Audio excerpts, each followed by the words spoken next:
Bonjour à tous, amis jardiniers. Je me présente, je suis Nicolas Joto, passionné de jardinage, et je suis ravi aujourd'hui de vous expliquer des choses de jardinage, des explications afin de vous aider à apprendre et à réussir. Aujourd'hui, j'ai envie de vous parler de comment arriver à se faire du terreau naturellement. Il n'est pas toujours facile de faire du terreau naturellement, il suffit juste de le vouloir et d'avoir un endroit de son jardin pour pouvoir le faire. Des fois, parfois loin des habitations aussi, pour les odeurs et les fermentations. Aujourd'hui, j'ai devant moi une brouette et une pelle. Je suis actuellement dans un composteur éparpillé en large, à peu près de la valeur de 2 mètres carrés. Je suis dans le passage des poules, les poules passent ici et vont directement au champ. Alors j'ai décidé de faire ce composteur dans les poules parce que c'est très utile et je vous le conseille. Pourquoi faire un composteur dans les poules? Les poules brassent les éléments qu'on jette dans le compost et c'est très bon pour la fermentation et que ça pourrit beaucoup plus vite. Alors on a tous besoin de terreau au printemps ou même tout au cours de l'année pour des fois faire des plantations, et peut-être on n'a pas toujours un petit peu le moyen d'aller acheter des sacs. Et des fois le terreau maison suffit largement, ça dépend pour quel plan ou est-ce qu'il faut mettre des apports d'engrais. Comme je vous ai dit, là c'est le passage des poules. Les poules passent, elles grattent de tout ce que je leur jette ici dans le compost. Voilà, alors moi je jette dans ce compost le gazon qui est très bon pour la fermentation du terreau, le gazon et surtout les feuilles mortes. Les feuilles mortes c'est très bon, feuilles de tout arbre, frêne, bouleau, toutes sortes d'arbres. Évitez le platane, la feuille de platane est dure à se décomposer, elle met des années à se décomposer, elle est dure, et évitez le platane, mais toutes les autres sortes de feuilles vous pouvez les mettre dans le compost. Évitez aussi dans le compost les aiguilles de sapin, ça forme un petit peu un terreau acide, un peu trop acide et des fois c'est pas très bon. On plante des graines dans notre terreau, qu'on s'aperçoit que ça fait pas bien, c'est parce que il y a l'acidité des épines, il faut éviter. Voilà. Ce terreau peut être bon pour d'autres choses, mais on pourrait l'expliquer ultérieurement. Voilà, alors moi je jette dans le compost tout simplement où je me trouve tous mes déchets, mon gazon, et c'est ce qui est le meilleur pour les poules. Et en même temps, ça pourrit et ça se mélange, elles y grattent, elles y enterrent, et ainsi de suite. Alors aujourd'hui, je vais vous savoir comment faire du terreau naturellement. Voilà. Et vous expliquer certains petits détails aussi, pourquoi il y en a qui cherchent à faire du terreau mais qui n'y arrivent pas forcément.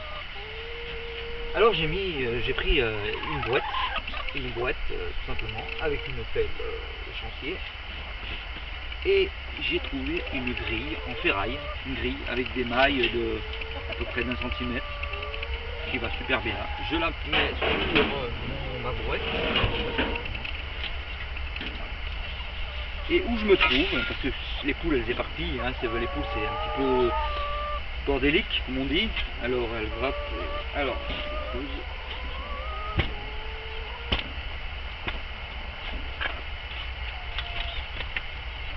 Et je mets sur ma grille, voilà, avec des gants, j'ai pas mis de gants, c'est mieux de mettre des gants. Et tous les cailloux, les feuilles, les petits morceaux de bois, les gros morceaux, et ben restent coincés sur la grille.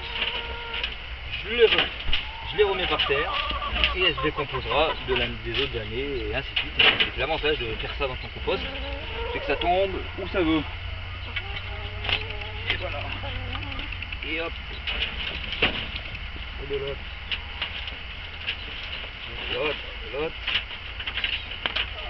Comme je vous ai dit derrière moi, je suis dans le passage des poules. Quand on gratte, les poules, ça elles aiment. Hein? Les cocottes, on y aime bien ça, hein, quand on gratte. Les poules, c'est très bon de jeter les végétaux dans le compost. C'est très bon pour les poules. Déjà, ça leur fait des œufs bio, etc. Des bons œufs. Et aussi, ce qui est bon, surtout, c'est qu'elles mangent elle nous pourrit les aliments beaucoup plus vite, elle nous les décompose. Ce qu'elle ne mange pas, elle y laisse dans le compost. Les petites particules, par exemple, on peut dire quoi, j'ai des oignons qui ont germé, ils sont pas très bons à manger, alors je les jette dans le compost. La poule aura peut-être mangé la tige de l'oignon, mais elle mangera peut-être pas forcément l'oignon. L'oignon il restera dans la terre et il pourrira. D'autres exemples, les légumes de l'automne, les choux, quand ils font un petit peu, ils ont pris le gel, oh, bah, faut les enlever, ils sont plus bons. Et voilà, moi je suis une personne, moi je suis même à la recherche des feuilles mortes. Les feuilles mortes, je les cherche, je les amène ici parce que je sais que les feuilles et le gazon, quand ils font la pelouse, c'est des végétaux qui vont super bien ensemble et qui forment un terreau rapide. Hein, la poule mangera les petites fleurs qui sont dedans, les petites pâquerettes, les petits insectes que la tondeuse a avalés, et puis ça fera un super terreau naturel. Voilà, et moi, après vous pouvez aussi vous rajouter un petit peu d'engrais biologique dedans, mais je viens du biologique, éviter tout ce qui est engrais un petit peu chimique. Et puis voilà. Alors en mettant ma grille, je vais reparler de ma fameuse grille. En mettant ma grille, j'ai formé maintenant un terreau. Je mets ma grille là. Et là, j'ai maintenant obtenu un terreau quasi comme le commerce. Hein. Des fois, vous prenez des sacs de terreau qui sont pas très chers. Vous verrez que le terreau, il a des gros morceaux dedans et tout. Hein. De toute façon, c'est ça. Hein. Et voilà, j'ai un beau terreau noir, magnifique. Vous pouvez le retamiser aussi avec un tamis beaucoup plus petit. Vous pouvez, hein, pas de souci, avec des carreaux plus petits et du coup ça sera encore plus fin. Et vous savez, moi, des terreaux comme ça, je m'en sers. Hein. Je me mets dans les pots et je mets des graines dedans de légumes, courgettes, tout, et ça pousse très très bien. Ça pousse très très bien. Pourquoi? Parce que dans mon terreau, il y a des petites particules, des petits bâtons. Là, je vois des petits bouts de paille ou je sais pas quoi. Et ça, c'est très bon. Parce que quand vous allez arroser vos pots, eh ben, vous allez encore. Votre terreau va être humide. Et plus le terreau est humide, c'est ça, faut pas oublier aussi, c'est que les terreaux humides, c'est aussi le temps qui le fait, la pluie. Euh, L'intempérie forme aussi la pourriture et les poules font pas tout le boulot non plus. Voilà. Après, il y en a qui disent qu'ils n'arrivent pas à faire du terreau dans les composteurs en hauteur qu'on achète dans les botaniques ou dans les magasins de bricolage, jardinage. Ils disent, moi j'empile mes déchets, les feuilles, mes scies, je mets mes épluchures, puis à la fin en bas dans le bac, j'ai pas de terreau.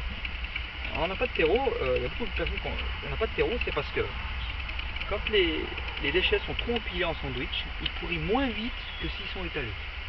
C'est pour ça que je conseille de faire un compost loin de la propriété, loin des maisons, pour respecter l'entourage quand même des odeurs, et si possible dans le passage des poules. Faites un composteur dans les poules, vous verrez, ce sera bénéfique. Elles n'auront pas mangé le terreau, elles auront mangé que les déchets. C'est ça. Après, voilà. Moi, là, je viens de faire 2-3 kg de terreau et j'ai mis 2 pellets sur ma grille. Voilà, moi je vous conseille énormément. J'espère que j'ai été le plus neutre possible pour vous apprendre à faire du terreau. N'hésitez pas, et évitez aussi de jeter les bâtons, tout ce qui est bâton, ça faut pas, c'est très très loin à pourrir. Je vous conseille aussi un petit détail, si vous coupez du bois, vous avez de la sciure, mettez la sciure dans le compost, c'est très très très bon pour faire aussi le terreau. Le terreau c'est beaucoup les végétaux, le gazon, les feuilles mortes et la sciure de bois. Voilà, je vous le conseille. Et voilà. Ne prenez pas toutes les feuilles non plus du jardin, il faut en laisser sous les arbres, c'est bon aussi pour soutenir l'humidité des racines. Voilà. J'espère vous avoir bien expliqué et puis à la prochaine prochaine fois sur une autre vidéo. Et n'hésitez pas à me mettre un j'aime, c'est toujours agréable. Et puis vous tapez Nico Dal Votto, vous trouvez mes autres vidéos sur. Et bien à bientôt. Au revoir.